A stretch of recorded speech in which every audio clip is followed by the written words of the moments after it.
하나님께서 우리에게 주신 말씀은 요한일서 3장 21절에서 24절까지 사랑하는 자들아, 만일 우리 마음이 우리를 책망할 것이 없으면 하나님 앞에서 담대함을 얻고 무엇이든지 구하는 바를 그에게서 받나니, 이는 우리가 그의 계명을 지키고 그 앞에서 기뻐하시는 것을 행함이라. 그의 계명은 이것이니 곧 그 아들 예수 그리스도의 이름을 믿고 그가 우리에게 주신 계명대로 서로 사랑할 것이라. 그의 계명을 지키는 자는 주 안에 거하고 주는 그의 안에 거하시나니, 우리에게 주신 성령으로 말미암아 그가 우리 안에 거하시는 줄을 우리가 아느니라. 서로 사랑하라. 이 사랑이 얼마나 놀라운 일을 나타내는지를 오늘 말씀 우리에게 들려주고 있습니다. 하나님의 자녀라는 것입니다. 지금은 하나님의 자녀인데, 그래서 이 땅에서 하나님의 자녀로서 그 은혜와 복을 누리게 되는데, 장래에 주님이 다시 오면, 예수님이 다시 오셔서 이제 세상이 새하늘과 새 땅 가운데 영원한 천국이 열려지면, 그때는 우리가 예수님과 같이 된다는 거예요. 우리 영혼도 육체도 다 신령한 몸으로 변화돼서 완전한 하나님의 형상으로 회복된다는 것입니다. 이 소망을 가진 자마다 예수님이 깨끗하고 정결한 것처럼 우리도 정결하게 해야 된다, 깨끗하게 해야 된다라고 지난주일에 주신 말씀입니다. 어떻게 깨끗해질 것인가, 어떻게 거룩하고 정결하게 살 것인가, 말씀과 기도로 가능하다 그랬습니다. 말씀은 우리에게 거울과 같아서 우리 안에 때의 죄를 발견하게 하고, 말씀은 우리의 삶의 길을 알려주고 방향을 알려주기 때문에 말씀으로 깨끗하게 된다 했고, 그래서 때를 쓸 수가 있잖아요. 보고. 기도는 말씀대로 우리가 실천해야 되는데, 사랑해야 되고 용서해야 되는데, 부지런해야 되는데, 두려워하지 않아야 되는데 이 힘이 없어요. 어떨 때 가능하냐? 기도로 가능하다는 거예요. 그래서 말씀과 기도로 깨끗함을 유지할 수 있다라는 것을 사도 요한이 들려준 하나님의 말씀입니다. 계속해서 이렇게 말씀과 기도로 정결하게 깨끗하게 삶을 유지하는 사람은 스스로 자신을 돌아볼 때 그 마음이 자신을 책망할 것이 있는가, 자신에 대하여 책망할 것이 있는가 없는가를 알아볼 수 있다는 거예요. 21절에 그렇게 말하고 있어요. 자신을 돌아보아서 그 마음에 자신을 책망할 것이 없으면 하나님 앞에서 담대함을 얻게 된다는 거예요. 사랑하는 여러분, 우리가 자신을 이렇게 돌아봐서 하나님 앞에 담대함을 얻게 되면, 그런 때가 있어요. 무엇인지 하나님 앞에 다 구하면 다 받을 것 같은 그런 하나님 앞에 담대하고 당당함이 있을 때 우리 삶이 그런 때가 있다는 것입니다. 그렇게 되면 22절에 말씀하고 있어요. 무엇이든지 구하는 바를 그에게서 받는다고 했습니다. 무엇이든지 구하는 바, 하나님 앞에 요청하고 하나님께 기도하는 것을 다 받게 된다는 거예요. 무엇이든지 구하는 바, 요청하는 바, 기도하는 바를 하나님이 다 들어주셔서 받게 된다는 거예요. 근데 그 하나님은 어떤 분인가요? 전지전능한 분이시잖아요. 모든 만물의 주인이잖아요. 능치 못함이 없는 분입니다. 산을 옮겨서 바다에 던지라면 그대로 될 수 있다고 했습니다. 실제로 그렇게 하시잖아요. 홍해를 강이 흐르지 않게 막아버리고 마른 땅처럼 지나가도록 하신 분입니다. 그렇게 견고했던 여리고성이 말씀대로만 외쳤더니 무너져 버렸어요. 난공불락에 우리가 정복할 수 없고 도달할 수 없는 어떤 목표를 하나님 말씀대로만 하면, 하나님이 하시면 그게 무너지게 하는, 차지하게 하는 그런 분입니다. 보리떡 5개와 물고기 2마리로 빈들에서 남자만 5,000명을 먹이신 분이고, 이스라엘 백성들을 광야에서 40년 동안 200만 명이 넘는 사람들이 매일 하늘에서 내리는 만나로 먹을 수 있도록 먹이신 분입니다. 그 하나님께서 사랑하는 자녀들이 무엇이든지 구하면 다 받게 하신다고 예수님과 3년 동안 동고동락했던 사도 요한을 통해서 주신 하나님의 말씀입니다.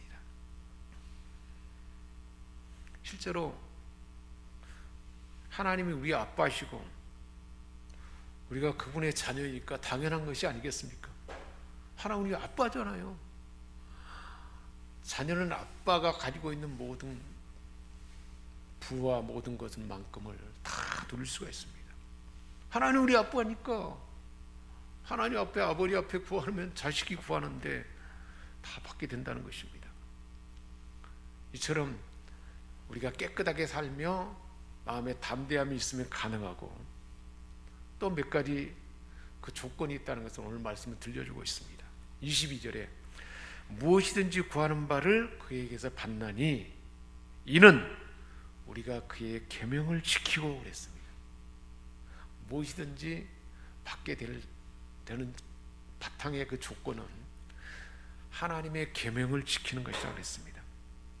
자, 그렇다면 하나님의 계명은 무엇일까요? 23절에 말씀해 주고 있어요.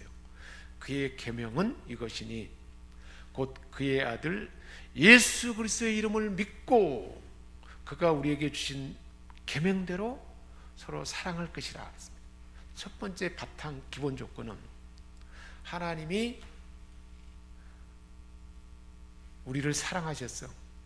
죄에 빠진 인간을 죄에서 건져내주고 사단의 권세에서 건져내고 죄 용서함 받고 지옥에 갈 인생이 생명을 얻도록 우리 하나님이 아들을 이 땅에 보내셨는데 죽음으로 보냈잖아요. 사람이 죄를 지면 죄값을 치러야 되잖아요. 그래서 우리는 죄 때문에 묶여야 됩니다. 죄 진 사람은 묶이잖아요. 죄 진 사람은 감옥에 가야 됩니다. 죄의 감옥에 가는 거예요. 그래서 죄 때문에 우리는 서로 미워하고 두려워하고 염려하고 분노하고 갈등이 있어서 막 다툼이 있고 그렇게 살다가 죽을 인생이었습니다. 누군가 그 죄값을 치러야 돼요. 그래서 하나님이 죄 없는 하나님의 아들을 보내셔서, 여러분 한번 생각해 보세요. 죄가 없는데 왜 신문을 당합니까? 왜 죄가 없는데 묶임을 당합니까? 죄가 없는데 왜 빨가벗겨서 수치를 당합니까? 나는 죄 없다 하면 돼요. 그래서 예수님이 실제로 나는 죄가 없다 왜 나를 잡았냐 그러면 예수님은 풀려나게 돼 있어요. 근데 예수님은 그렇게 하지 않았어요. 침묵했어요. 왜냐하면 내가 지은 죄 때문에 우리의 죄를 대신해서 대가를 치러야 하기 때문에, 그래야 죄가 없어지기 때문에, 하나님이 그러기 위해서 아들을 보냈기 때문에 예수님은 그렇게 죄값을 다 받아내서 자기 몸을 우리를 위해서 내줬습니다. 내가 묶여야 할 그 묶임에 대신 예수님이 내어준 거예요. 그래서 그 예수님을 믿고, 그리고 예수님이 보여준 그 사랑, 그것이 바로 계명을 지키는 거라고 했습니다. 그 계명대로 서로 사랑하는 것이다. 그래서 이렇게 우리가 기도하는 것마다 다 받게 되는 조건은 그 예수를 믿고 우리가 하나님의 자녀가 되는 것이 바탕이고, 그리고 예수님이 보여준 그 사랑, 희생하는 사랑으로 서로가 서로를 사랑할 때 무엇인지 기도하는 것은 다 받는다는 거예요. 그러니까요, 성경의 말씀의 계명의 핵심은 어디에 있습니까? 사랑이라는 거예요. 그래서 하나님을 뭐라고 한가요? 하나님은 사랑이시라. 계명의 모든 전부는 뭐예요? 사랑. 하나님 사랑과 이웃 사랑인데, 그 사랑을 서로 사랑할 때 우리가 기도하는 것은 다 받게 되고, 하나님이 우리 아버지라는 삶이 실제로 우리에게 그대로 혜택으로 그 은혜로 부어진다는 것을 오늘 말씀을 들려주고 있습니다. 자, 그렇다면 그 사랑은 어떤 사랑인가? 요한일서 3장 16절 본문 앞부분에 연결된 부분에 들려주고 있습니다. 예수님께서 우리를 위하여 목숨을 버리셨으니 우리가 이로써 이 큰 사랑을 알고 그랬습니다. 그래서 우리도 형제들 위하여 목숨을 버리는 것이 마땅한 일이라는 거예요. 그래서 예수님이 말씀했잖아요. 아버지께서 나를 사랑한 것처럼 나도 너희를 사랑했으니 나의 사랑 안에 거하라 그랬어요. 내가 너희를 사랑한 것 같이 너희도 서로 사랑하라 말씀해 주셨는데, 이 사랑을 주님이 보여주셨다는 거예요. 사랑은 여러분, 사랑이 뭐라고 여기는가요? 사랑은 바로 예수님이 보이신 희생입니다.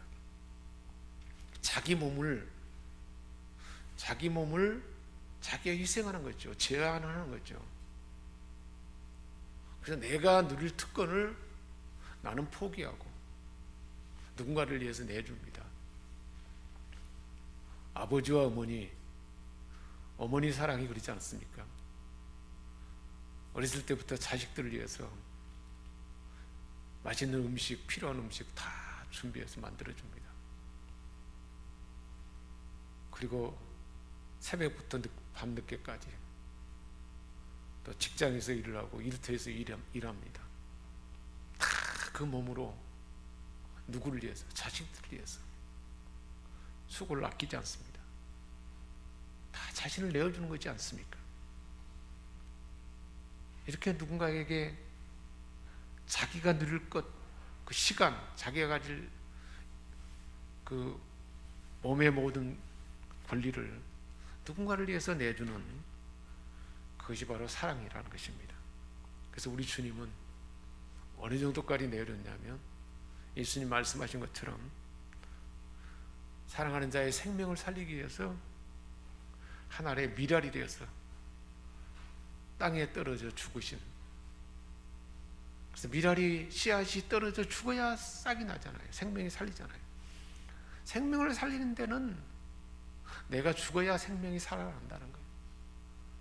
그 사랑한다는 것은 바로 누군가를 위해서, 우리 예수님 죄 없는 분이 묶이셨습니다. 묶일 이유가 없어요. 죄가 없고 아무 흠이 없습니다. 수치를 당할 이유가 없어요. 근데 수치를 다 받아냈습니다. 모든 독과 악을, 사단의 권세를 다 받아냈습니다. 대신해서 누군가를 사랑한다면 그를 위해서 그가 묶여야 될 걸 내가 묶이는 거예요. 그의 필요를 위해서 나의 필요를 희생하면서 내주는 그것이 사랑이라는 것을 주님은 보여주셨습니다. 그래서 요한복음 15장 9절에 아버지께서 나를 사랑한 것 같이 나도 너희를 사랑했으니 나의 사랑 안에 거하라 그랬습니다. 13절에서는 사람이 친구를 위하여 자기 목숨을 버리면 이보다 더 큰 사랑이 없다 그랬습니다. 친구가 뭔가 예수님은 우리로 하여금 친구라 그랬는데, 그러니까 우리 모든 사람이 내 주변에 내가 사랑하는 가족들, 부모와 자녀들, 형제와 주변의 친구와 이웃들, 이 모든 사람들이 친구인데 그를 위해서 내 목숨을 버린다는 거예요. 내 몸을 내어주는 거죠. 나를 희생해 내어주고, 억울함이 있어도 그것을 내가 감내하고 사랑하는 사람을 위하여. 그래서 우리 주님은 친구를 위하여 목숨을 버리면 이보다 더 큰 사랑이 없다 그랬습니다. 그래서 우리 주님이 이런 사랑을 우리에게 베풀어 주셨는데, 그래서 16절에 그가 우리를 위하여 목숨을 버리셨으니 우리가 이로써 사랑을 알고 우리도 나의 목숨을 버려서 희생하는 것이 마땅하다 그랬습니다. 자, 그런데 요한일서 3장 17절 19절에 우리에게 질문합니다. 누가 이 세상의 재물을 가지고 형제의 공평함을 보고도 도와줄 마음을 닫으면 하나님의 사랑이 어떻게 그 속에 있다 하겠느냐 그랬습니다. 우리가 살아가는데 필요한 기본적인 필수품을 가지고 있는데 궁핍에 처한 사람을 본다면 그에 대해서 우리가 냉정한 마음으로 마음을 닫아버릴 수가 어떻게 있냐 그 말이에요. 그를 향한 우리의 마음을 닫아버리고 어떻게 모른 체 할 수 있냐 그 말씀입니다. 어떻게 우리가 그를 돕고 우리가 가진 것을 나눠주는 일을 하지 않을 수가 있냐 그렇게 말씀하고 있습니다. 근데 우리는 지난날에 살아온 삶이 실제로 우리 시대에는 많은 것이 넉넉하지만 옛날에는 실제로 내먹을 것이 없잖아요. 그러다 보니까 각박하게 내 것을 누구에게 준다는 것은 그렇게 쉬운 일이 아니었습니다. 옛날에 그랬죠. 보릿개가 있고 그랬죠. 그런 때가 많았죠. 그러나 지금은 그렇지 않지 않습니까? 많이 있는데도 우리가 형제와 이웃, 실제로 누군가에게 필요를 내가 갖고 있는데 냉정하게 줄지 않는 그 마음이 있다면 그건 사랑이 없다는 것을 말하고 주고 있습니다. 그렇게 살고 있지 않느냐, 그 사랑을 실천하라라고 말씀해 주고 있습니다. 우리 주님께서 범사에 너희에게 모범을 보였으니 이와 같이 수고하여 약한 사람을 돕고 주 예수께서 말씀하신 바 주는 것이 받는 것보다 복이 있다 하심을 기억할지어다 그랬습니다. 이렇게 늘 나눠주고 나를 희생하고 내어주는 삶이 사랑을 실천하는 삶인데 이 삶이 복이라는 것입니다. 그래서 18절에 말씀하고 있어요. 자녀들아, 우리가 말과 혀로만 사랑하지 말고, 말과 혀로만 사랑한다 하지 말고 행함과 진실함을 보이라. 이로써 우리가 진리에 속한 줄 알고 우리 마음을 주 앞에서 굳세게 할 것이다 라고 연결해서 말씀해 주고 있습니다. 하나님의 계명, 서로 사랑하는 계명을 지키는 자는 하나님 앞에 담대함을 얻을 뿐만 아니라 하나님 앞에 기도하는 것마다 다 응답받습니다. 실제로 그렇지 않겠습니까? 그렇게 사랑을 실천하는 사람에게 하나님은 그 마음의 소원도 들어주시고 지혜도 주시고 또한 필요한 영양도 주시고 모든 것 부어주셔서 기도하는 것마다 응답받는 그 복된 삶을 저와 여러분에게 예비했다는 것을 말씀해 주고 있습니다. 그런데 거기에 그치지 않습니다. 24절에 말씀하고 있어요. 그의 계명을 지키는 자는, 그 계명이 뭔가요? 사랑. 그 사랑을 실천하는 사람은 주 안에 거하고 주님 안에 거한다는 거예요. 예수님이 하나님의 안에 거하고 하나님 아버지가 예수님 안에 거함으로 하나님 아버지가 하는 것을 예수님도 할 수 있다고 그랬습니다.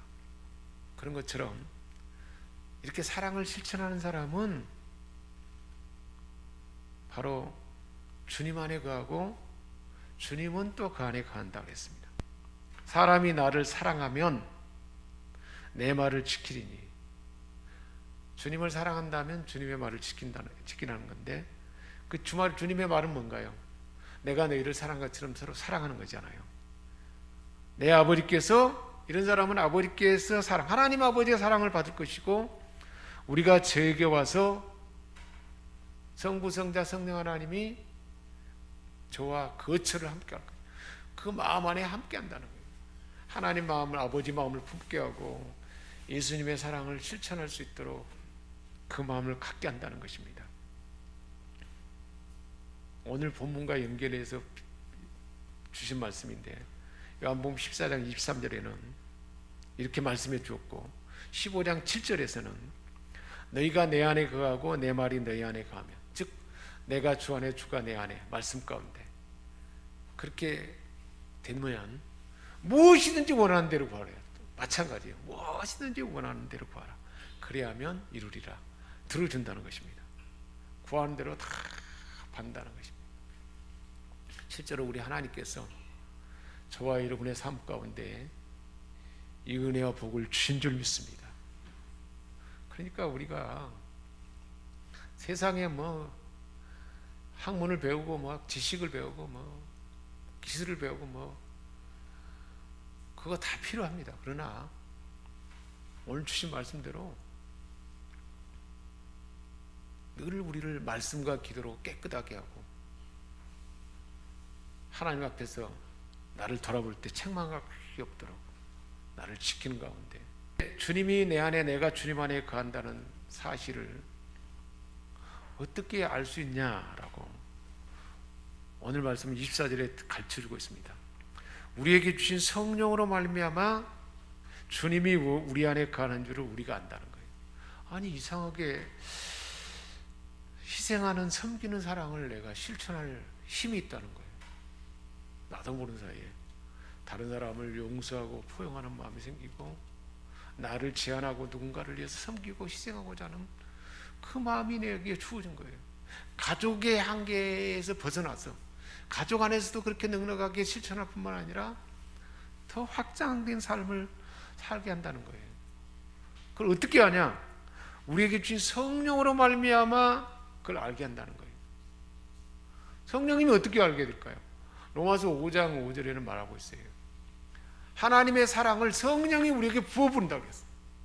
성령 하나님이 하나님의 사랑을 우리에게 확 부어가지고, 하나님 사랑이 어떻게 부어질까요? 예수님이 우리를 위해서 대신 죽은 사실을 경험할 때 얼마나 나를 사랑했으면, 하나님이 사랑했으면 아들을 그렇게 고통 가운데 죽겠는가를 알 때, 그걸 믿음으로 바라보고 그걸 알 때 그 사랑이 우리에게 부어지지 않습니까? 하나님이 나를 얼마나 사랑하는지 나는 몰랐는데 그 사랑이 내가 묶이고 내가 고통받아야 될 것을 다 갚아주려고 아들까지 죽음에 내주고 사랑했다니, 그걸 막 더 오감으로 느끼니까 내가 이렇게 하나님이 나를 사랑하는구나, 성령님이 알게 한다는 거예요. 그 성령님이 그래서 우리 안에 계셔서 이제는 나도 그 사랑을 실천할 수 있게 한다는 것입니다. 그래서 사도 요한이 얼마나 성깔이 급했는지 몰라요. 우리의 아들이라고 그랬어요. 그런데 예수님과 함께 동고동락하면서 십자가에서 예수님이 막 죽으면서 그러면서도 기꺼움으로 그 주님의 그 사랑을 다 보여준 것을 경험했잖아요. 부활하신 주님을 만나고도 또다시 고기 잡으러 갔어요. 세상 길로 다시 빠졌어요. 근데 그 현장에 찾아와가지고 아침에 새벽에 아침 식사를 준비해가지고 또 세상 길로 빠졌는데 뭐라 하지도 않고 대표적으로 베드로를 불러가지고, 베드로야 내가 나를 사랑하느냐, 말 대화하는 가운데 예수님의 사랑을 부어준 거죠. 그래서 베드로가 그 사랑을 받고 나서는 이제 그 사랑을 감당하지 않습니까? 성령님이 그 안에 계셔가지고 예수님이 사랑을 실천할 수 있게 하시고 하나님이 그 마음을 준다는 사실을 알게 한다는 거예요. 그렇게 말씀하고 있습니다. 성령님은 우리 안에 계십니다. 우리가 예수를 구주로 영접하는 순간에 우리 안에 계셔서 우리에게 말씀하시고 우리와 교통하셔서 우리가 늘 통하게 한다는 거예요. 세상의 모든 것 가운데 통하게 한다는 거예요. 그래서 우리를 인도하고 지도해 주시고 성령 하나님이 함께 하셔서 늘 말씀하시고 보이지 않는 손길로 인도하고 지도해 주시고, 군대의 그 규칙적인 생활 가운데 삶을 훈련을 경험하게 하고, 성령 하나님은 또한 우리 삶 가운데 잘못을 깨닫게 해주세요. 선한 일에 대해서 확신을 갖게 해요. 성령님은 그렇게 합니다. 보혜사고 내 아버지께서 내 이름으로 오늘 성령 그가 너희에게 모든 것을 가르친다 그랬잖아요. 성령님은 가르쳐 주세요. 성경 말씀을 우리가 읽을 때 알아듣게 하고 우리가 모르는 것 알려주시고 예수님이 하는 말을 다 성령님이 생각나게 한다 그랬습니다. 그 성령님은 변함없는 우리의 친구입니다. 우리를 떠나거나 버려두지 않습니다. 하나님에 대한 확신과 사랑을 실천하는 힘을 주십니다. 희생하며 섬기는 마음을 주셔서 결국은 우리가 기도하는 것마다 다 응답받게 하십니다. 하나님의 임재하심으로 그리고 권능으로 우리를 감싸주시고 채워주십니다. 이런 복된 삶으로 충만한 그 존재가 바로 저와 여러분이라는 사실을 오늘 우리에게 알려주시기 위해서 이 말씀을 주신 줄 믿습니다. 기도하겠습니다. 하나님 아버지, 우리를 사랑하셔서 내가 죄 때문에 받아야 할 고통, 그 갈등, 두려움, 미움, 염려 이런 것에 침몰당해서 죽을 수밖에 없는 나를 위해서 하나님이 사랑하셔서 아들을 보내서 대가를 치르고 우리가 구원받게 하셔서 하나님의 자녀가 되게 하시고 지금은 하나님의 자녀, 하나님의 자녀이기에 늘 정결하고 진실하게 살게 하는 마음을 주시고 그렇게 살아가는 때 우리에게 담대함을 주시며 이제 주님 닮은 희생과 섬김의 사랑을 실천할 수 있도록 그래서 우리가 기도하는 것마다 다 응답받고 세상 가운데 하나님의 풍성함을 하나님의 권능을 드러내도록 이 시대 우리를 사용하는 줄 믿습니다. 이 복된 삶을 흘렁나게 살아가도록 성령님이 우리 안에 계셔서 그 사실을 경험하게 하시고 알게 하시고 우리를 이끌어서 그렇게 살게 하심을 믿습니다. 이 복된 삶에 늘 찬양과 감사를 끊이지 않는 우리 모두가 다 되게 하여 주옵소서. 우리 주 예수 그리스도의 이름으로 기도합니다. 아멘.